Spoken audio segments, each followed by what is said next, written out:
There was an interview I heard, or at least a section of an interview I heard on Friday, which summarised the complexity of the immigration discussion that is happening across this country right now.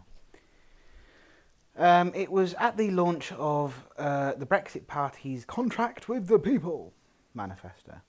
Um, a Channel 4 journalist was asking Nigel Farage about his arbitrary limit on immigration, legal immigration, to the UK that he would set in his contract for the people. The limit he set is 50,000. Now, I don't remember the numbers exactly, so if you want to find the numbers exactly, go look for the interview I'm talking about. But the gist of it was essentially the number of nurses we are short of in this country, the number of engineers we are short of in this country, the number of builders we are short of in this country. Most of those numbers on their own come either extremely close to or come over that 50,000 limit you are wanting to set. So what do you propose to do when we have major skills shortages? Which is a completely fair question, and I think it's something that needs to be thought about. Now, Nigel Farage, in his answer, completely dodges the question of the skills gap.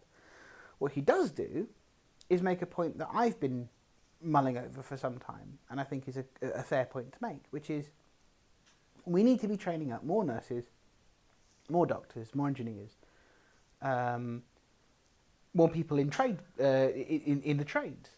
He's completely right, I think. We have become way too focused on a lot of academic courses that don't really get you anywhere. I was one of those people who was sort of pushed and funneled into university when I probably shouldn't have been. And I did a course in music production, which at the time I thought I would get a job in. Turns out I haven't, and now I'm sat on my arse not doing a whole lot. And I am not unique. I am not somehow an outlier here. It's pretty common to find people of my generation, I'm in my mid-20s, people of my generation who went to university, got a qualification in something they genuinely thought would be useful because that was what they were told at school and college, and ended up not doing anything or not doing a job related to the degree they did.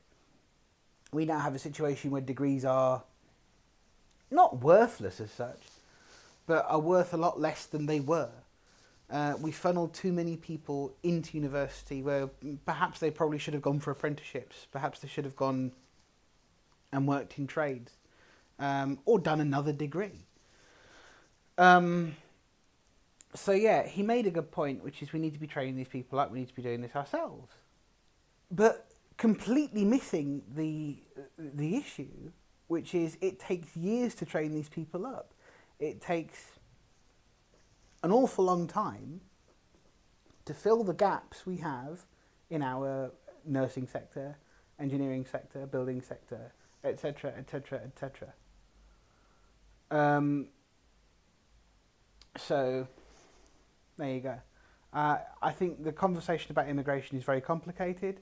I think people who want a points-based system don't necessarily realise that it'll actually more than likely increase immigration than decrease it, because that's how it's happened in Australia.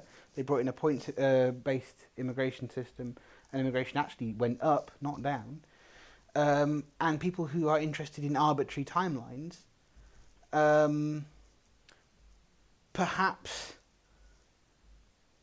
not arbitrary timelines, arbitrary targets. I'm having things babbling in my ear, which is confusing me. Arbitrary targets. Perhaps don't realise or aren't prepared to accept the consequences of that. I mean, if you are prepared to accept a dip in your living standards and shortages in certain sectors because we haven't got the room in the immigration target to let so many people in to do the job, and we still are in the middle of training so many people to do these jobs, then fine. But say that out loud. A lot of people don't say that out loud because I don't think they think about it. So yeah, complex is the subject of immigration, and I'll leave it at that.